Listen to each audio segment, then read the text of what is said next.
요한복음 17장 1절부터 4절까지 말씀을 함께 읽겠습니다. 예수께서 이 말씀을 마치시고 눈을 들어 하늘을 우러러 보시고 말씀하셨다. 아버지, 때가 왔습니다. 아버지의 아들을 영광되게 하셔서 아들이 아버지께 영광을 돌리게 하여 주십시오. 아버지께서는 아들에게 모든 사람을 다스리는 권세를 주셨습니다. 그것은 아들로 하여금 아버지께서 그에게 주신 모든 사람에게 영생을 주게 하려는 것입니다. 영생은 오직 한 분이신 참 하나님을 알고 또 아버지께서 보내신 예수 그리스도를 아는 것입니다. 나는 아버지께서 내게 하라고 맡기신 일을 완성하여 땅에서 아버지께 영광을 돌렸습니다. 아멘. 요한복음 17장의 내용은 예수님께서 기도를 하시는 내용입니다. 1절을 보시면 예수님께서 기도하시는 가운데 때가 왔습니다 라는 기도를 하는 것을 볼 수 있습니다. 여기서 예수님께서 말씀하고 계시는 때는 예수님의 십자가, 예수님의 죽음의 때를 뜻합니다. 예수님께서는 십자가와 그 죽음을 앞에 두시고 또 어떠한 기도를 함께 드리고 계시는가 하면 하나님께 아버지께 영광을 돌리게 해주십시오 라고 기도하고 계십니다. 개역개정 성경에는 아들로 아버지를 영화롭게 하도록 해주십시오 라고 예수께서 기도하고 계십니다. 예수님께서 이 땅에 오셔서 하신 사역의 그 핵심 사역인 십자가를 앞에 두고 예수께서 하시는 기도, 예수님께서 결국 이루고자 하시는 그 내용은 다른 것이 아니라 하나님을 영화롭게 하는 것, 십자가의 죽음으로 하나님 아버지를 영광스럽게 하는 것, 그것이 바로 예수님 사역의 핵심 내용이었던 것입니다. 고등학교 시절 세례를 받을 때 웨스터민스터 소요리 문답을 가지고 교육을 받았습니다.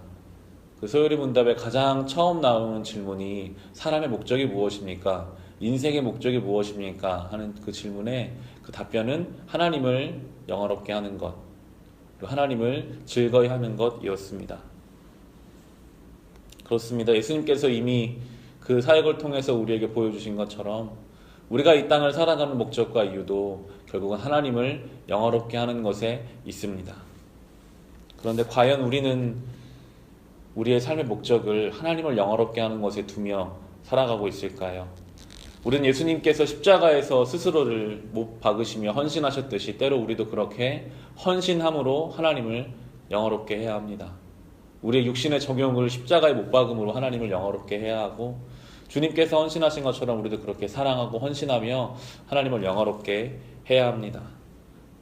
그러나 때로 우리는 하나님을 영화롭게 하는 삶이 아니라 내 욕심, 나 스스로를 영화롭게 하기 위해 살아갈 때가 많이 있습니다. 이것이 혼동되기 시작하면서 우리의 신앙은 흔들릴 수밖에 없습니다. 내가 오늘 하루를 살아가는 이유가 하나님을 영화롭게 하며 살아가야지라는 이런 마음이 아니라 오늘 하루도 내가 사람들에게 인정받고 오늘 하루도 내 만족을, 내 유익을, 나의 즐거움을 위해서 살아가기 시작한다면 우리의 신앙은 제대로 된 길을 가지 못하고 방황하게 될 것입니다.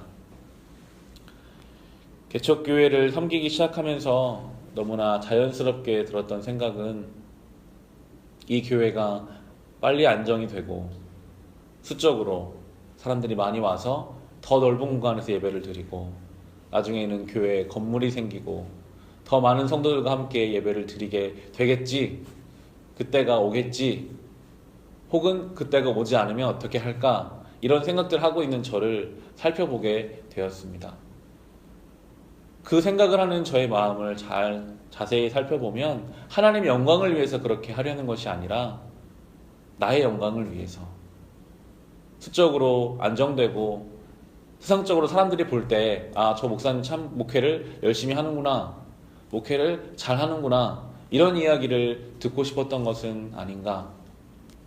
겉으로는 하나님 위해 일한다고 하면서 하나님 위해 산다고 하면서 여전히 내 중심에는 나의 영광을 위해서 그렇게 생각했던 저의 모습을 돌아보게 됩니다. 하나님은 수적인, 양적인 성장으로만 영광 받으시는 분은 아니십니다.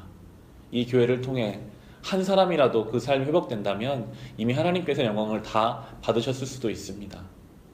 그리고 이 교회를 제가 섬겨가면서 저 스스로 매일매일 설교를 준비하게 되고 기도의 자리에 있게 되고 제가 달라지는 것만으로도 어쩌면 하나님은 영광받고 계시는구나라는 생각을 하게 됩니다. 저만 그럴까요? 우리는 이미 세상에서 자라면서 남들보다 앞서가야 한다고 교육받고 자랐습니다. 경쟁에서 이겨야 하고 인정받아야 하고 최선을 다해서 성과를 이루어나야 한다는 그 세상에서 우리는 자랐기 때문에 너무나 자연스럽게 세상적 가치를 따라가게 됩니다. 그것은 하나님의 영광을 위함도 아니고 결국 나의 만족과 나의 영광을 위해서 그렇게 하루를 살아갈 때도 있습니다. 우리는 하나님을 영화롭게 하는 삶을 살아가야 합니다. 분명하게 구분하면서 살아가야 합니다. 우리는 왜 오늘을 살아가는가? 내가 왜 헌신하는가? 나는 왜 열심히 살아가는가? 하나님의 영광을 위해서 예수께서 사셨듯이 우리도 그렇게 살아가야 합니다. 예수님께서는 오늘 3절에서 또한 영생에 대해서 언급하고 계십니다. 3절을 보시면 영생은 오직 한 분이신 참 하나님을 알고 또 아버지께서 보내신 예수 그리스도를 아는 것입니다 라고 이야기하십니다. 영생은 예수 믿고 천국 가는 것이 영생이 아니라 예수님께서 말씀하시는 것은 영생은 하나님을 아는 것이 영생이다. 예수 그리스도 아는 것이 영생이다라고 이야기하고 계십니다. 여기서 사용하고 있는 우리말 알고라는 단어는 헬라어로 기노스코라는 뜻으로 단어를 사용하고 있는데 단순히 지적으로 이성적으로 아는 알미 아니라 경험적으로 아는 것, 관계적으로 아는 것을 뜻합니다. 우리가 하나님을 경험하면서 하나님과의 그 관계 속에서 하나님을 알아가는 것이 바로 영생이다라고 성경은 오늘 우리에게 이야기해주고 있습니다. 우리는 하나님과의 관계 속에서 놀라운 은혜를 경험할 수 있습니다. 우리는 예수 그리스도의 관계 속에서 우리의 죄된 본생을 다 씻어내고 하나님께로 나아가는 그런 은혜를 경험할 수 있습니다. 그렇게 하나님과 친밀한 관계로 예수 그리스도의 그 십자가의 은혜를 경험하며 알아가는 것이 바로 영생을 소유한 삶입니다. 우리는 예수 그리스도와의 그 친밀한 관계를 통해서 하나님과의 관계를 통해서 영생을 소유한 삶을 살아갈 수 있습니다. 영생은 영원한 생명이죠. 영생을 소유한 사람이 어떠한 태도로 살아가게 될까요?